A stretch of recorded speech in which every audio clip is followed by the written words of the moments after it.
Hello, this is Ken Ferry with this week's Boots in the Field report. Kind of a small crop report calling around. Talked to the guys out in northwest Ohio. Ray says they got about 450 acres of corn to go. That shut down last night for snow.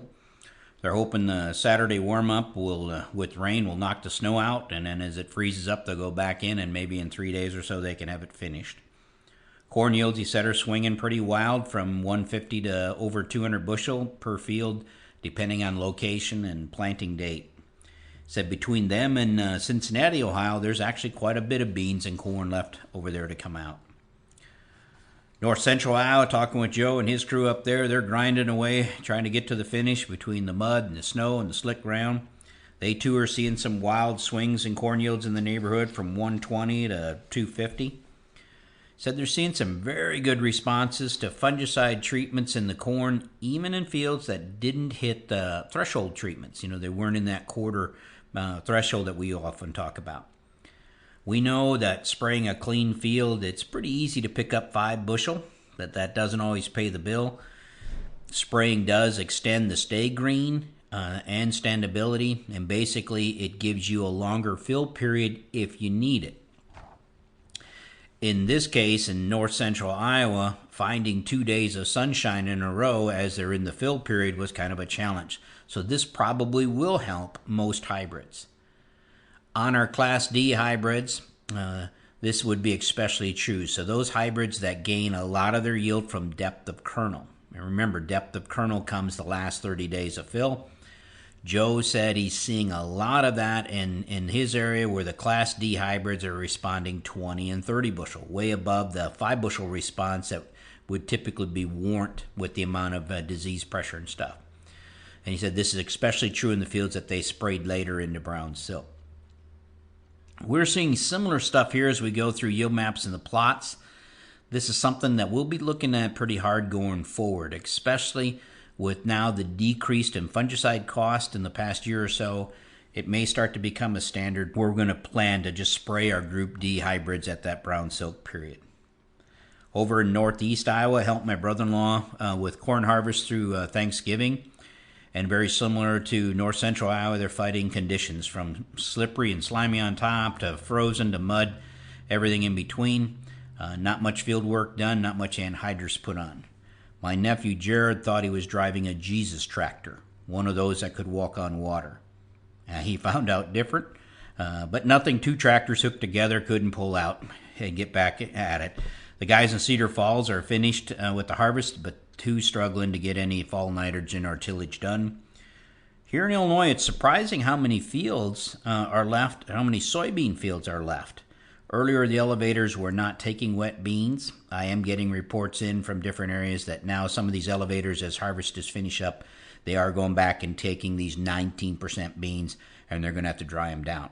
So if you're still waiting on your beans to come down, you may want to recheck with your local elevators. They may be in a position where they can take those wet beans now, and we can get them out before this weather gets much worse. Along with not getting the fall tillage done, several people, I guess quite a few people, have been calling in and been looking at what do we do about our fall anhydrous? We didn't get our fall anhydrous on. What's our plan B from here? Well, first off, for you guys that didn't get your fall anhydrous done, most of it is because you guys are good stewards. You're waiting with your nitrogen until the soil temperatures come down. So to this, I commend you for doing the right thing. With that said, we need a plan B. My first recommendation is stay alert to field conditions, watching for the days that you can run. Maybe you can pick off days here and there and eventually get this job done. The most important thing, though, is that the gas is sealing. When you get out of the tractor and walk behind that machine, you shouldn't smell ammonia. Don't let smoke roll out all the way across the field just because you want to mark this off your to-do list. Most fields, it's more of a traction issue than a sealing issue, and you may want to take advantage of those days when we have a light crust to keep the tractor up on and run. Some years we get a window in February as well to finish this chore as well.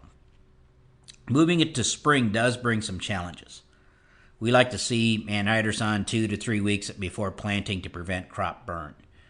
When anhydrous goes in the ground in the soil, the soil pH swings to near 14 in the anhydrous zone, in that core. If a root system gets to that high pH core, it will be burned and it can kill the plant. Your rate of nitrogen, the soil moisture dictate how large that core gets. On dry years, the anhydrous core or the anhydrous may make its way all the way to the surface if it doesn't find enough water to attach to and gas off. If you're injecting 6 or 7 inches deep with the anhydrous, you're going to get about a 6 to 8 inch diameter core.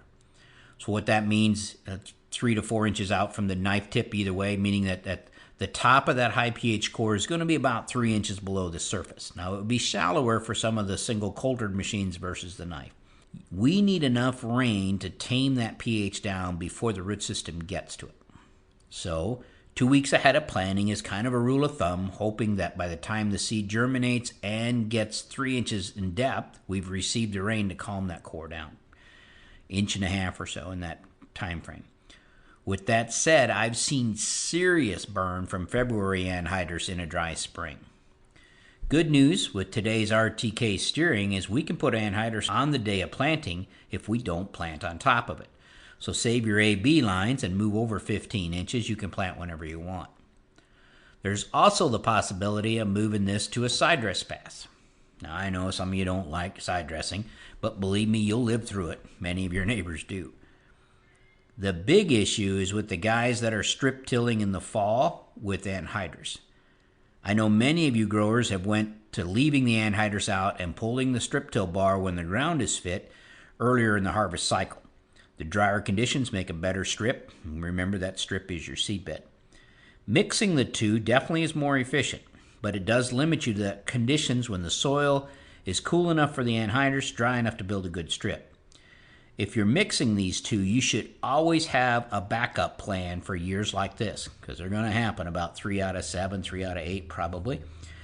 If you can't get gas to seal, you may have to lay the strip down and come back at a different time with the nitrogen. Running in wetter conditions doesn't make the best strip, so you may also want to line up a strip freshener for the spring. I would suggest that if you don't get the strips done by mid-February, to switch from a mole knife machine to something with coulters and row cleaners, especially in those clays and silty clay loam soils that with the mole knife, want to rule out that soil in what I call watermelon rinds. And you may not see enough freezing and thawing to break them down. You're going to deal with a very cloudy seed bed. So backup plans could be anything from just plain no-till in the field, or hitting it with a vertical harrow in the spring and then planting it, or running your row freshener through the field ahead of time, put some nitrogen on there, come back and plant in that row freshener, or traditional tillage. Now, you guys with deeper combine tracks and ruts, you need a different plan than no-till. Remember, the seed bed comes first. We have many windows to manage our nitrogen. We have only one window to manage that seed bed, at least the first time. For those that have made plans to plant soybeans early next spring, don't forget to factor that in on coming up with a plan B for your nitrogen. Don't give up the window for early bean planting that we can identify as bumping bean profits to be putting nitrogen on that could be put on at a lot of other junctures of the season. So keep that in mind. What's your manpower? What's your equipment? How are you going to get all this done? We've had a lot of calls from guys that are making their spring plans. Questions about seed treatments, herbicides, traits, things like that. And with today's commodity prices, everyone is looking for a place to shave some money off. When it comes to herbicide, I'm going to just warn you, be careful not to save your way into a weedy mess. Think about the conditions and the pressures for each field as you lay your plans out. For some of you, don't forget the volunteer corn coming your way on those fields that were down. And for you corn-on-corn guys that had down corn, beware of this challenge. How are you going to handle that? Don't forget our basic and advanced basic meeting, December 10th and 11th. To stay up to date, check out our website at croptechinc.com and subscribe to our podcast, Boots in the Field Report. Keep her safe, keep her moving.